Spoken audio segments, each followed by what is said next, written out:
Hello, everyone, and welcome to this new episode of AI Vantage podcast, which is a thought leadership podcast focusing on innovation, technology, and artificial intelligence, AI, specifically in senior living. My name is Majd-Alwan. I'm the founder and CEO of Alwan AI Vantage, which is a startup company that focuses on advancing technology and innovation strategies, adoption and growth, particularly again in the aging services and senior living space. Today, it's my pleasure and honor to welcome David Hopkins, who is the owner of Assisted Living Locators of Central Florida.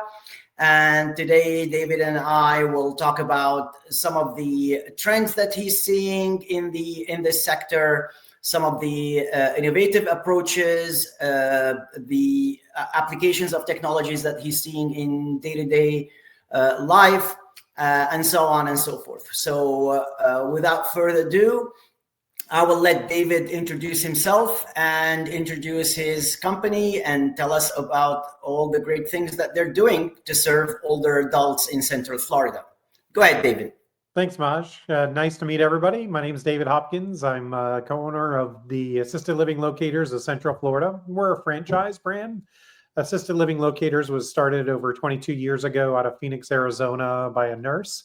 And their goal was to help seniors navigate the senior living journey, right? A lot of times we don't know what happens. And all of a sudden we get a call from a doctor and they're saying, Mom can't go home and kids live out of state and they're trying to figure it all out via Google or a cell phone.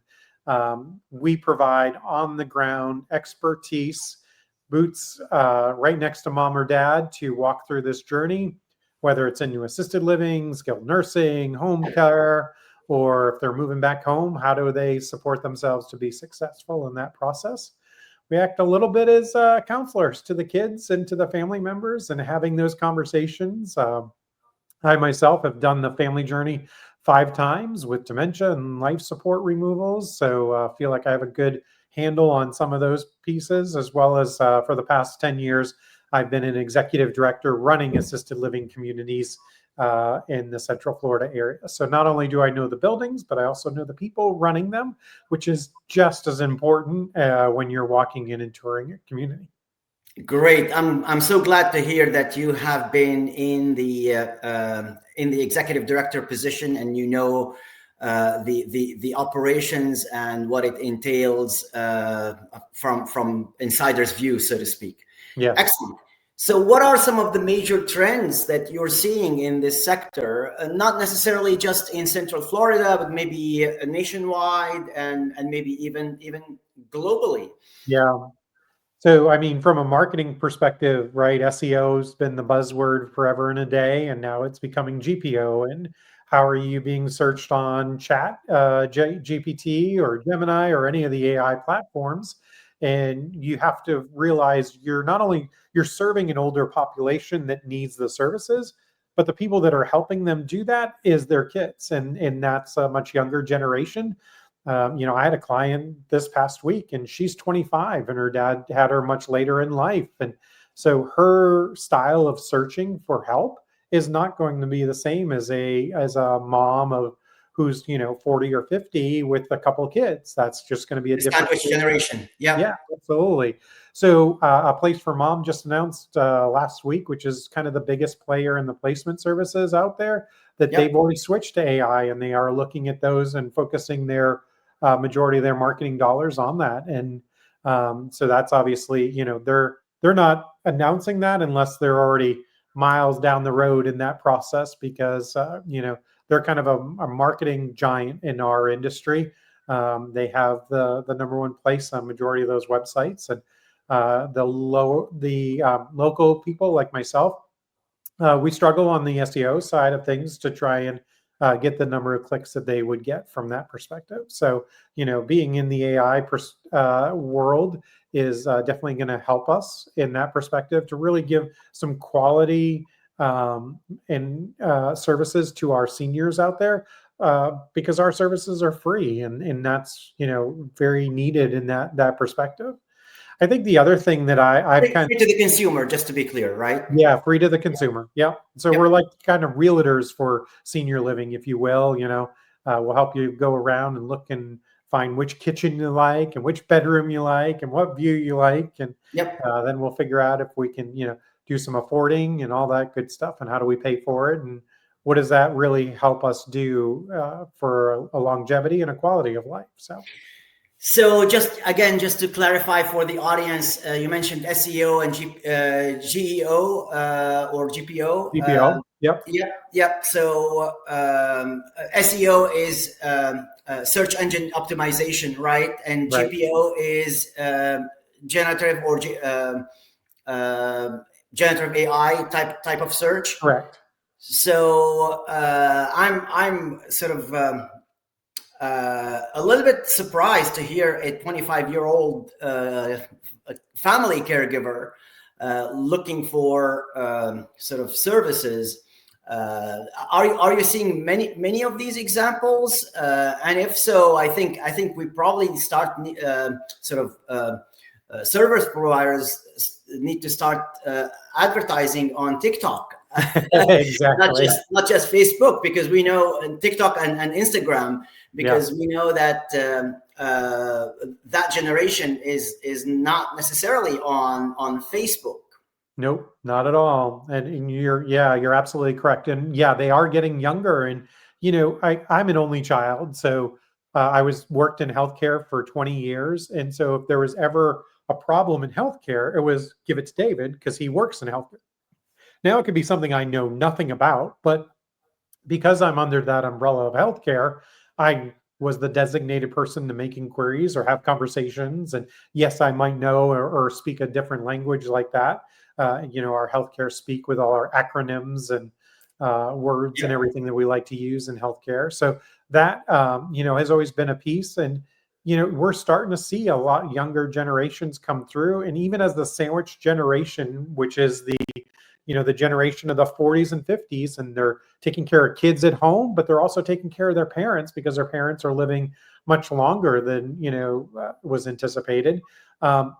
If the kids are out of school and they work in healthcare, or the daughter or son is a nurse or a doctor, they're interceding on their behalf to really help out, as well as just even, a grandson or granddaughter, maybe a financial planner or something like that, and they're helping, grandma and grandpa with their powers of attorney documents and their living wills, and how are they going to manage their money. And it's just Financial utilizing planning those in general. resources that you have. And I think for so long we thought the sandwich generation was going to just do it all, and they just had to bite the bullet. And now they're looking out for their options, including AI. How do I help mom and dad from not only searching or disseminating a doctor's report, and it uses a lot of big words. They're putting it into ChatGPT or Claude or something like that, and saying, translate this to me in a more basic understanding, and what are the things that I need to be looking out for. And I know doctors hate they hated WebMD, and they're hating probably AI even more. They're gonna hate ChatGPT and some of the other generative AI tools a lot more. Correct. Now. Correct. In fact, I don't know if you're familiar, but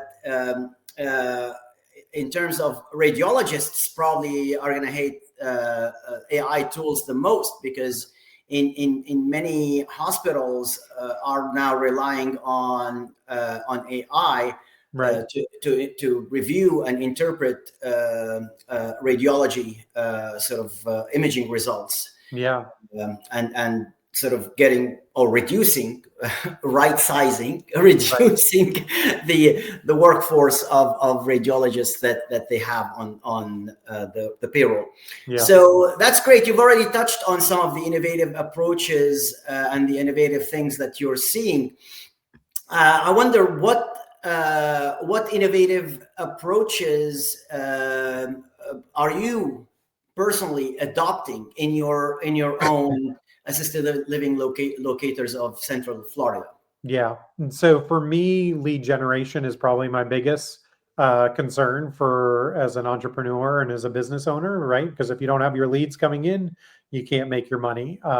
So a lot of the AI optimization that I'm looking at currently is, we've all been saying it's been happening for a while, right? You say pink umbrellas, and all of a sudden, Facebook and Instagram shows you pictures of pink umbrellas, and then Amazon has pink umbrellas on sale, and you're like, man, how did my phone's listening to me? And Eavesdropping on you. exactly. Yeah. So, we're using some AI platforms right now that are mining that data out there for us to look and say, hey, the searches around assisted living in Central Florida or skilled nursing or memory care or dementia, these are the people that are looking for that.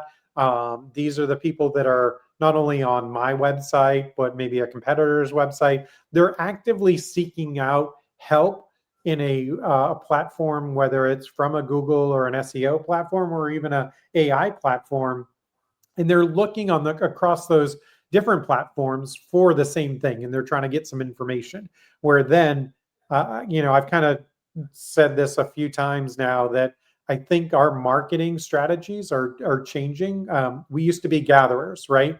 We'd put it out there and we'd hope you come like us and love my webpage and you would, want to use my services. And now I think with the competition and the way we can dial this in, we're going to become much more hunters versus gatherers in this perspective. We're going to go find the 5 people that are truly looking for assisted living. My mom's had a problem. She fell in the hospital. Daughter got a call in Chicago. She's on a plane. She's searching up, and I can reach out and leave her a voicemail and say, hey, I'm here. I'm an expert. I'm free. And I can be by your side to help navigate this journey. Because everybody in senior living, and no matter how many times you talk to friends, family members, they all feel like they're alone. They feel like they're the only one going through this. And we've got this silver tsunami of millions and millions of people turning 65 every day. And they all feel like they're just, you don't understand. My mom is, she's acting weird and she's putting things where they don't go in the house. And, the minute they get through that and they post about it or something like that on Facebook, there's like 6 of their friends say, oh my God, that happened to me and this and that. And they're like, oh my God, I didn't realize. And these are people that they have conversations with almost daily, if not weekly, in their interactions in their families and their friends, but they refuse to look outside or accept that somebody else could be going through this as well. And that's really where we provide that comfort. Or have experience, have done it so many times, and helped so many other families. Great. So you're primarily using like Google Ads and Google search based lead generation.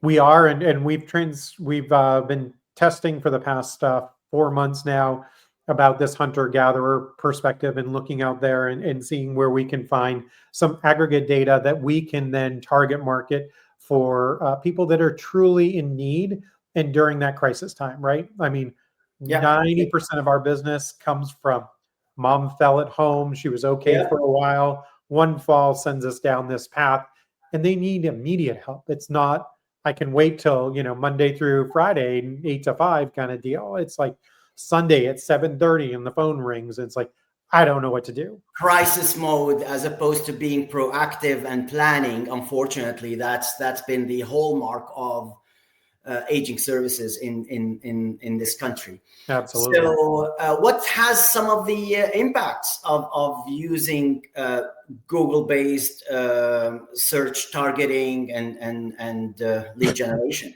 My cost per acquisition for my leads has dramatically decreased because I'm actually getting great data as opposed to anybody who put in assisted living or mistyped something in Google from an SEO perspective, right? I'm now getting quality data that's coming in saying, this is the demographic, this is where they're primarily searching, target in this area. And we're seeing a lot more of a robust lead generation starting to develop out of this, which is kind of exciting because you don't want to waste money and time. And, you'll get calls and it's like, hey, I'm looking, for X, Y, and Z, and it's something that you don't even do, or they were looking for an apartment one day, and it's like, yeah, I'm not the apartment guy. So, or in a different geography where you don't correct. have any sort of inkling on Right. what they can do potentially. Exactly. There. Yeah. Excellent. So, are you having a good conversion rate for these? We're starting to see it go up dramatically, because these are people that are in that crisis mode. They're looking immediately. They need to make some decisions. They're not excited about it, but it's just the nature of the beast that they've kind of either inherited or whatever has taken place in their family member's life, that they need to make a decision. They need to get their family member to a place that's either safe. Sometimes we have a little bit more time with that perspective, but we can have really good conversations. We can start helping them to prepare. Most of these people are, our seniors are still driving. They live at home, and one thing just alters their entire life. And, if it's a broken hip, which is kind of typical, and they go to rehab 6 weeks later, they do a down step to a short-term rehab to try and get strength back in. And you don't recover as quickly as you used to do when you were 20 versus 80. And now all of a sudden you are taking a complete amount of independence away from them. And unfortunately, our seniors have the perspective that senior living is what it was back in the 70s and 80s, right? We didn't understand dementia. So what did we do? My grandmother was in one of those situations. They put her in a skilled nursing community, locked her down with restraints. She's in a hospital bed.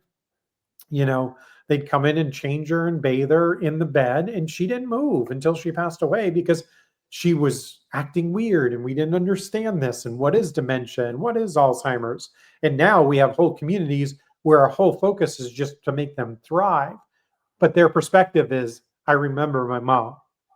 We locked her, please don't take me there. And they're crying that you're taking away their freedom and their independence of our greatest generation, right? These are the people that went off to war twice, saved countries, saved essentially our world, and moved it in a direction. And now you're saying I can't drive?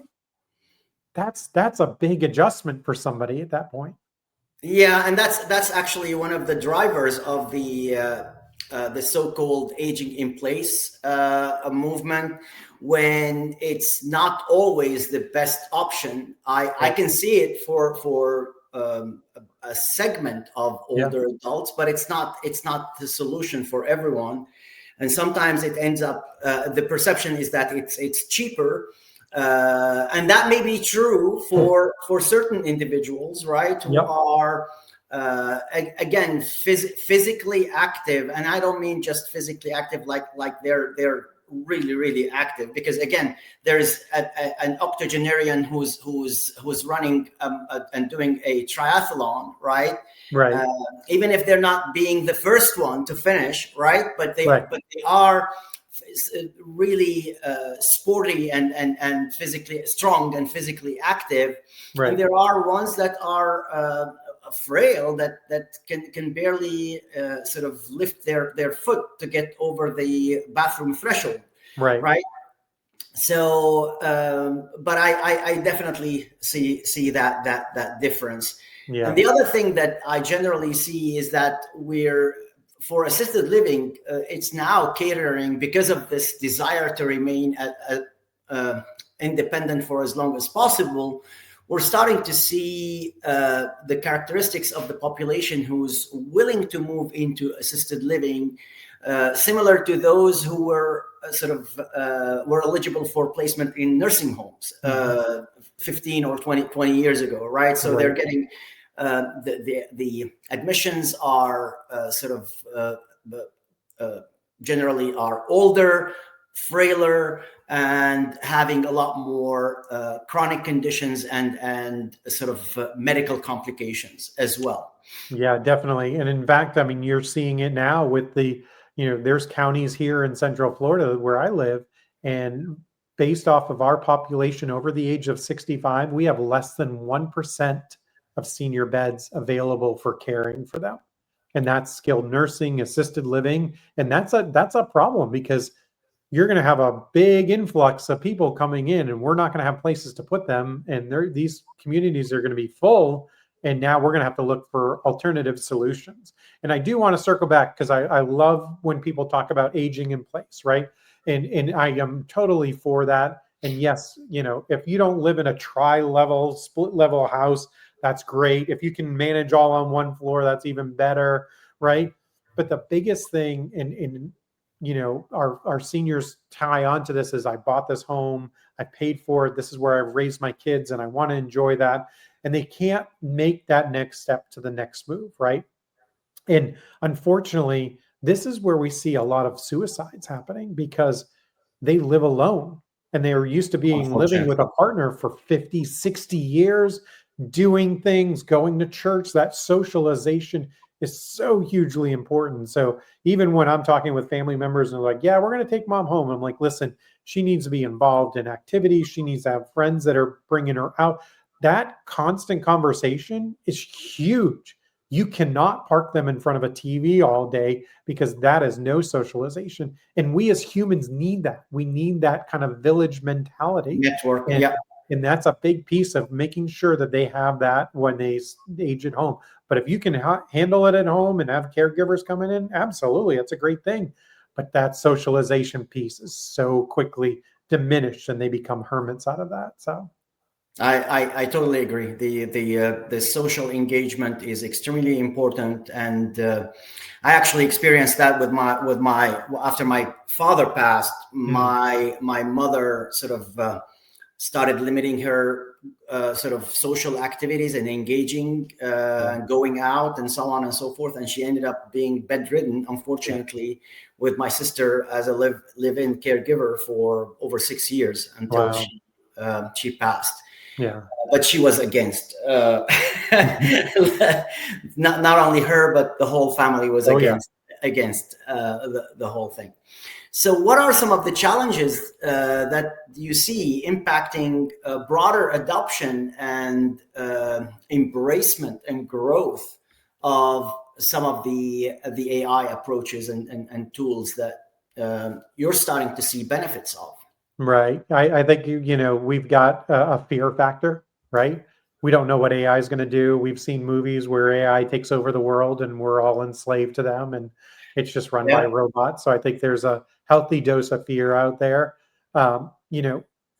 We also, right now we're aggregating tons and tons of data on AI to help, like you said, for the radiologists. Like if this computer can scan this whole image and make sure they're catching everything and it's not something that, the radiologist was looking at and then looked away or whatever and missed one of those bumps or something that could be detrimental, that's a huge piece for us to really utilize. We're also utilizing 3D cameras to sense motion in assisted living, more so memory care, so that it records.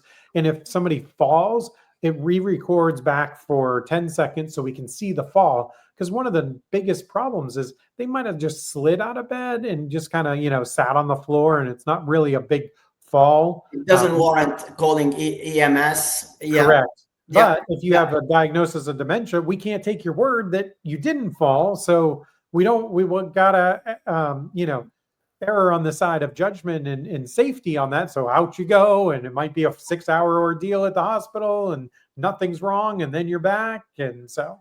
Yeah. By the same token, it's that is, if you reported it, if you did not forget, or even if you remembered, you didn't want to report it because you perceived that this will lead to more restraints, and maybe even moving to a higher acuity level of care, like a skilled nursing facility, right? So I've seen those, but I'm glad you mentioned those solutions because I'm very familiar with some of these solutions. I actually advised a startup company that is working on not only fall detection and prevention, but also identifying activities of daily living and detecting sort of signs of both functional and cognitive decline early on. So that is a very, very promising aspect of AI.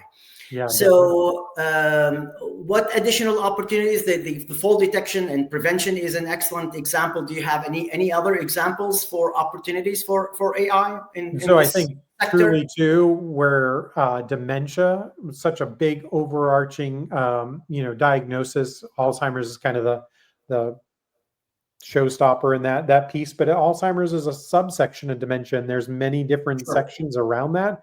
But utilizing AI to start analyzing this data, I mean, we're using it's the brain, right? And people are showing signs, and that decay in the brain is exhibiting through us.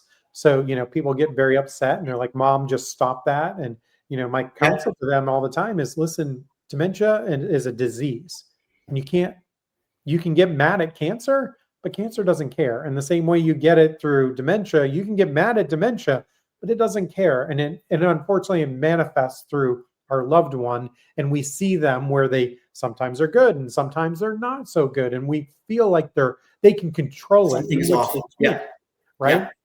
So I think we're going to see a lot of mapping around that piece, which I'm super excited about, being able to find triggers for people, with certain types of dementia and age demographics, social and, economic bring up, and even cultural diversifications, right? We have a lot of different cultures that will keep mom or dad at home, and they're going to sacrifice everything in the other end.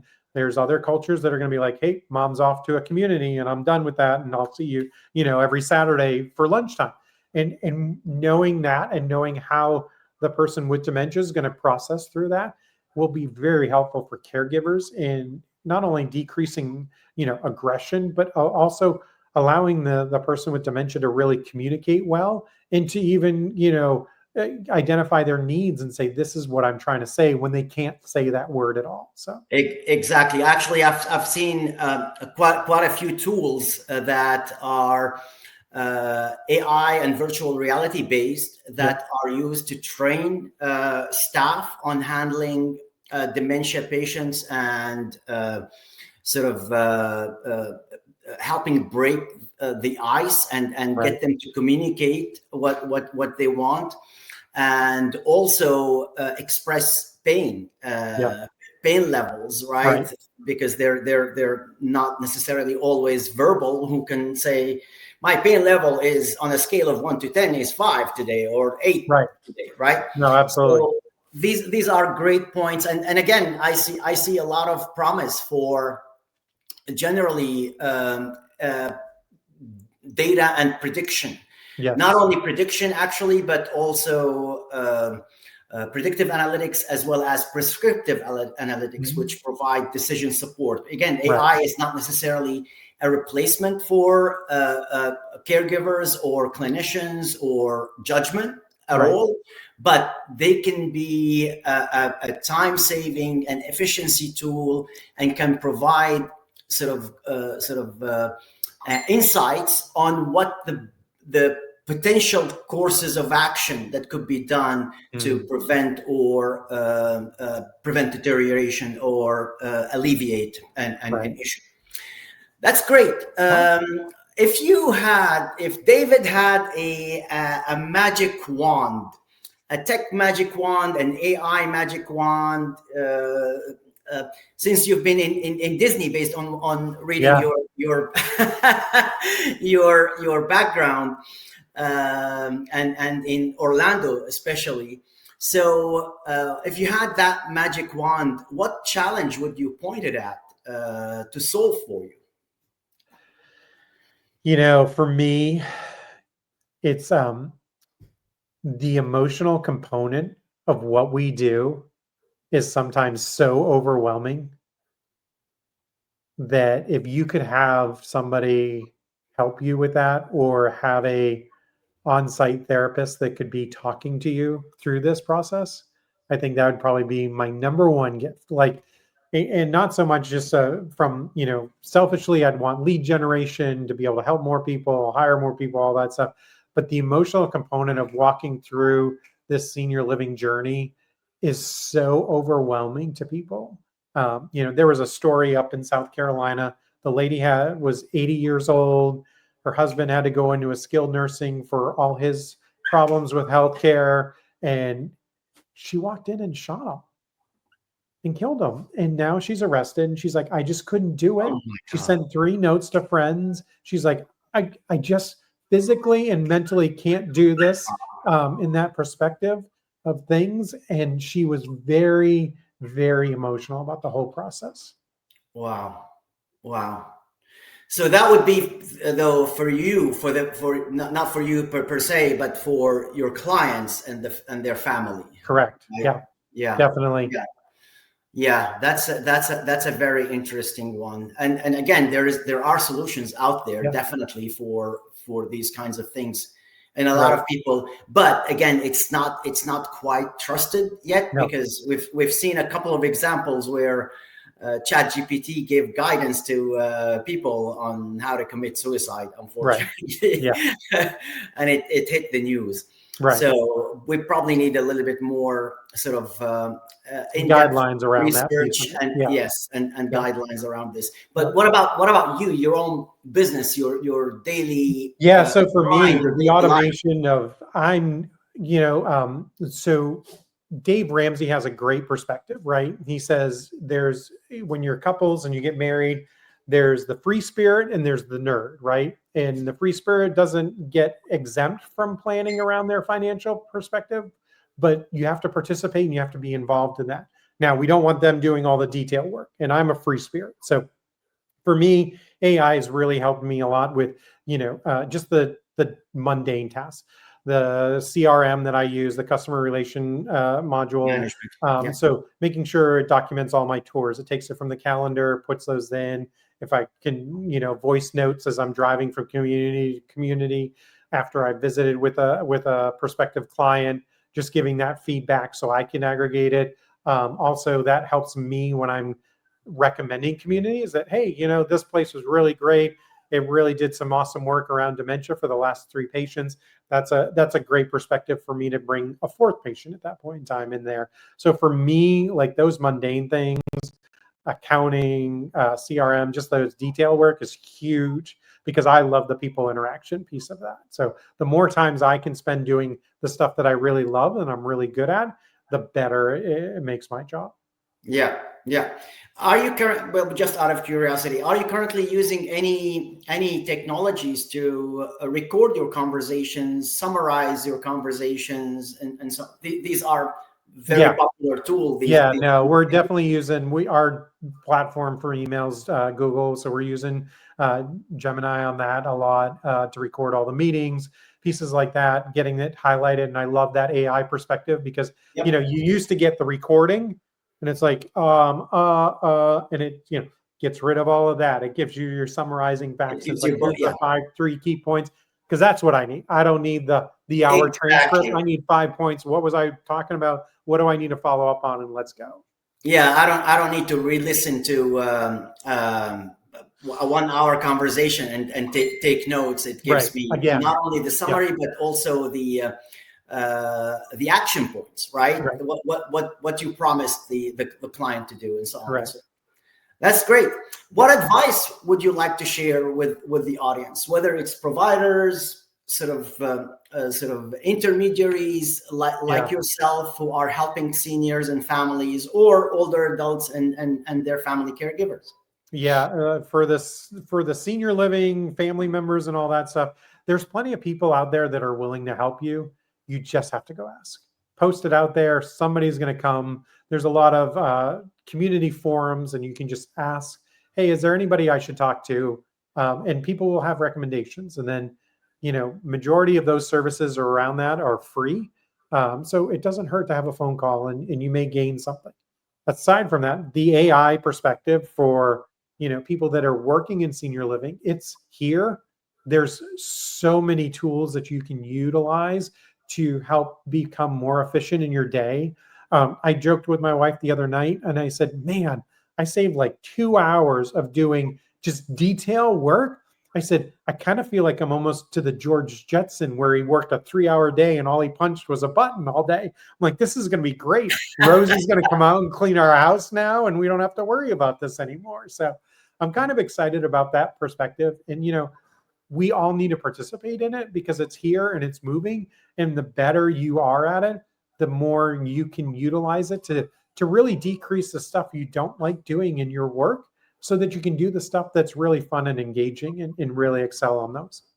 Absolutely, it's a great efficiency tool, and there's a saying that I like to quote: AI does not necessarily replace people, but it's here, and it's definitely going to replace people who do not know how to use it. Because Correct. again, the work environment is requesting a lot more efficiency, a lot Right. more deeper knowledge and specialization, and Yeah.